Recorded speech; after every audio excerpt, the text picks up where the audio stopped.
Have you noticed how your priorities shift as you grow older? Things that once felt essential, like maintaining a wide circle of friends, may no longer carry the same weight. Here's the honest truth. You don't really need friends after 70. That might seem unexpected at first, but if you take a step back, you'll understand why embracing independence and focusing on your own well-being can be one of the most empowering choices you make. In this video, we'll explore 6 reasons why friendships may not be as crucial in your later years. You'll see how your mindset, your freedom, and even your physical and emotional health can actually improve when you stop stressing over relationships that no longer bring value to your life. This isn't about feeling lonely. It's about living life on your own terms, free from social obligations, outdated expectations, and connections that no longer serve you. Stick with us until the end. You may find that releasing the pressure to maintain unnecessary friendships could be one of the most freeing decisions of your life. Let's begin. Reason number 1, you don't need to prove anything to anyone. One of the main reasons friendships become less important after 70 is that you've already moved beyond the phase of needing social approval. Think back to earlier in life. How often were friendships built on trying to fit in, impress others, or keep up appearances? Whether it was impressing coworkers, staying active in social groups, or showing up just to be seen, there was always some level of pressure. But now, you've lived your life, made your mark, and built your identity. You don't need to prove your value to anyone. True satisfaction now comes from within, not from being accepted or liked. You no longer need friendships to feel validated or relevant. Take Harold, for instance. In his early 70s, he reflected on years of being surrounded by people, colleagues, acquaintances, and so-called friends. But when he retired, most of those connections faded. Why? Because they were rooted in convenience, not true connection. And that realization gave him peace, not sadness. As Harold's friendships began to fade, he initially felt the urge to reconnect, to keep those relationships alive. But then he had a moment of clarity. Why invest time and energy into friendships that only existed because of shared workspaces? Why chase after connections that were never truly deep in the first place? Rather than holding on out of habit, Harold shifted his attention inward. He began dedicating more time to personal interests, rediscovered hobbies he'd long set aside, and most importantly, stopped worrying about what others thought. Without the constant pressure to maintain social ties, he felt lighter, freer. No more forced conversations, no more social expectations, no more wondering whether people approved of him. He was simply living for himself, and for the first time in years, that felt genuinely fulfilling. That's the key. Once you stop seeking approval, you begin to realize just how much energy was spent on relationships that didn't actually add value. You don't need to prove anything anymore. You don't have to meet anyone's expectations. The only person you truly owe anything to is yourself. Reason number 2, peace becomes more valuable than being social. As you get older, something changes. Peace starts to matter more than people. In your younger days, you may have found joy in being around others. The buzz of gatherings, the laughter, the endless conversations. But over time, that need fades, and what replaces it is something deeper, the comfort of quiet. And not just silence, but the kind of calm that brings you genuine rest, free from drama, social expectations, and emotional exhaustion. Even close friendships come with responsibility, calls to return, messages to reply to, and plans to make. It's not that friendships are bad, but they can start to feel more draining than rewarding. Take Margaret, 74. She once had a full calendar, lunches, group chats, holiday events. But eventually those conversations began to feel repetitive. Some friends only called to vent, others preferred gossip over real connection. So Margaret made a choice. She stopped apologizing for saying no, stopped rushing to reply, and finally gave herself permission to step back and breathe. She began to embrace the stillness. The time she once spent keeping up with friendships was now hers to enjoy in whatever way she chose.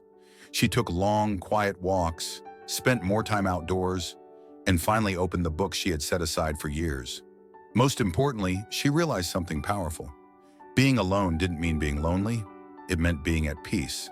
And that's one of the greatest gifts of this stage in life.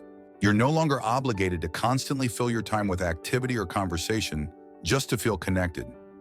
You get to enjoy your own presence without needing anyone else's approval. You get to choose stillness over stress, serenity over noise. So if you've ever felt guilty for stepping back from social plans, remind yourself of this. You're not isolating yourself from life.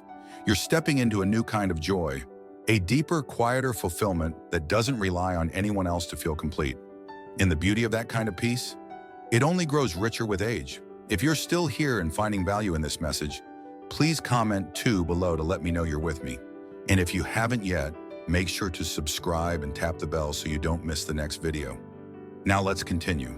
Reason number 3, fewer friendships mean fewer letdowns. One of life's tougher truths is realizing that not everyone you consider a friend is truly there for you. You've probably seen it, people drifting apart, pulling away when you needed them most, or relationships that were never balanced. By the time you reach 70, you begin to understand. Fewer friendships don't just free up your time, they protect your heart. Even the strongest friendships carry expectations. Checking in, being available, offering support. And when those expectations go unmet, it hurts. You call, they don't return it. You reach out, they don't respond. Eventually, you're giving far more than you're getting. William, now 78, has seen friendships come and go. Some faded naturally, others ended because he realized he was the one doing all the work. It hurt at first, but then it hit him. He didn't change. He just stopped accepting one-sided relationships. And when you let go of the need to maintain a crowd, you also let go of the disappointment that often comes with it. When a friendship fades, it doesn't have to feel like a loss. Instead, it can be a chance to focus on the most important relationship you have, the one with yourself. And no, this doesn't mean cutting everyone off or living in isolation. It simply means you're choosing depth over numbers.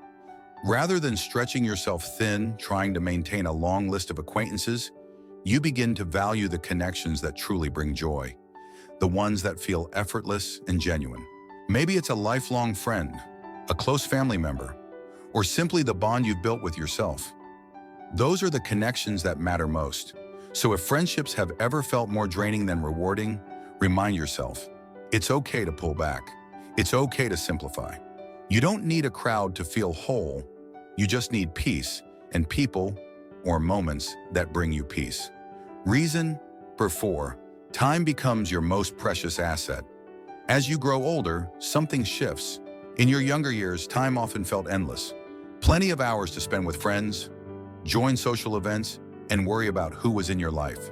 But by the time you reach 70, you begin to see time for what it truly is, a limited and valuable resource. Friendships, as meaningful as they can be, also require time, calls, visits, planning. And while some are absolutely worth that investment, others are simply habits carried from the past. At this point in life, it's okay to ask yourself, is this how I want to spend my time? Does this connection bring joy or just feel like another obligation? Take Richard in his early 80s. Once very socially active, he gradually realized the long phone calls and casual meetups left him feeling more drained than fulfilled. One afternoon, halfway through another lunch full of small talk and complaints, he had a realization. He didn't want to spend his time like this anymore. So he made a change. He stopped agreeing out of politeness and started saying no when things didn't feel right. Instead of catching up on gossip, he spent time walking, reading, and learning, things that filled him up. And the best part? He didn't feel lonely. He felt more fulfilled than ever, because now he was finally spending time on what truly mattered to him. 4. When you release friendships that no longer serve you, you create space for something far more meaningful. Time for yourself.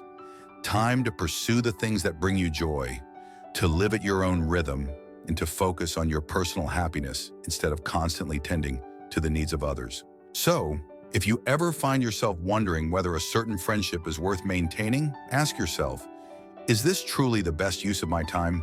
At this point in life, you don't owe your time or energy to anyone. You've earned the freedom to spend it however you choose. If you're still watching and connecting with these insights, drop a 4 in the comments to let me know you're here. And if you haven't yet, go ahead and subscribe and turn on the bell so you never miss new videos. Your support means a lot and helps us continue creating meaningful content that encourages and uplifts. Now let's keep going. Reason number 5. Real companionship begins with yourself. One of the biggest myths about aging is the belief that you need a large group of friends to be happy. But the truth is, the most valuable connection you can have is the one you build within. By the time you reach 70, you've lived, learned, and grown. You know who you are, and with that self-awareness comes a powerful realization. You are enough. Most of our lives, we're taught to seek happiness through socializing, told that loneliness is something to fear. But being alone and being lonely aren't the same.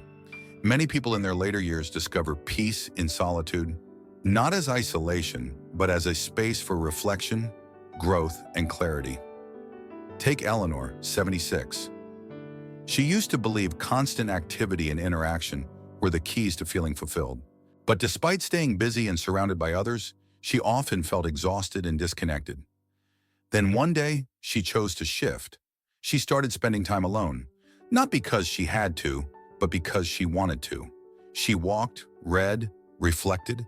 She stopped feeling pressured to meet others' expectations and began enjoying her own company. And in that quiet, she discovered something beautiful. True companionship starts from within. When you stop depending on others for entertainment, approval, or constant conversation, you unlock a level of freedom that few people ever experience. You no longer need outside distractions to feel complete. Instead, you become your own source of joy, clarity, and fulfillment. And here's the beautiful part. When you truly enjoy being with yourself, you naturally attract the right people. Those who bring calm, not chaos. You're no longer chasing friendships out of fear or loneliness. The right relationships begin to flow into your life effortlessly. Connections based on mutual respect, shared values, and peace rather than pressure. So if you've ever feared that stepping back from friendships might leave you feeling isolated, remember this: the best company you'll ever have is already within you. And once you embrace that, you'll realize you were never really alone. Reason number 6. Letting go makes space for something better. One of the most powerful things you can do in your 70s and beyond is learn to let go. Let go of the need to keep up friendships that no longer bring joy. Release the belief that your worth is measured by your social circle. Let go of the fear that being on your own means being lonely. Because when you let go of what no longer serves you, you create space for something far more meaningful. A life that's simpler, freer, and more fulfilling. Many people hold on to social routines out of habit. They go to events they don't enjoy, take calls they'd rather not, and keep certain friendships alive just because that's what they've always done. But what if you didn't have to? What if you gave yourself the freedom to choose differently? Take James in his late 70s. He once believed staying socially active was the key to happiness. But over time, those interactions started to feel repetitive and draining. One day, he decided to stop forcing what no longer felt real. Instead, he chose a path that brought him joy, spending more time outdoors, focusing on his health, learning new things. And in doing so, he discovered something amazing. He felt happier, lighter, and more at peace than ever before. That's the truth about letting go. It's not closing doors, it's opening space for what truly matters. When you embrace this mindset, you stop stressing over who stays in your life and start focusing on what truly brings you joy. You begin to savor the small moments, waking up to a calm morning, enjoying a hobby without interruption, and feeling at ease in your own thoughts. You come to understand that true fulfillment doesn't come from keeping up friendships out of duty, but from living in a way that feels honest and aligned with who you are. So if you've ever felt like you should be doing more to keep in touch, ask yourself, is this really bringing me happiness, or am I just holding on out of habit? Because once you give yourself the freedom to release what no longer fits, life begins to feel lighter, more peaceful, and more meaningful than you ever imagined. If you're still with me and finding these ideas valuable, leave a 6 in the comments to let me know. And if you haven't subscribed yet, now's a great time. Tap the bell so you don't miss future videos. Your support helps us keep creating thoughtful content to inform and inspire. Final thoughts. As we wrap up this video, take a moment to reflect on everything we've talked about. The idea that you don't need friends after 70 isn't about cutting yourself off. It's about liberation. It's about releasing pressure, letting go of what no longer serves you, and choosing a life of peace, intention, and authenticity. By now, you've seen how stepping back from draining friendships can lead to more joy, more time, and a greater sense of freedom than you may have ever expected. So what resonated with you most? Maybe you've already started pulling away from relationships that felt more like a chore than a joy. Maybe you've begun to appreciate the peace that comes from enjoying your own company. Or maybe this video opened your eyes to the idea that it's okay to prioritize yourself, and even necessary. We'd love to hear your thoughts. Drop a comment below and share one thing you're taking away from this video and how you'll apply it in your own life. Thanks so much for watching. We appreciate your time, and we'll see you in the next video.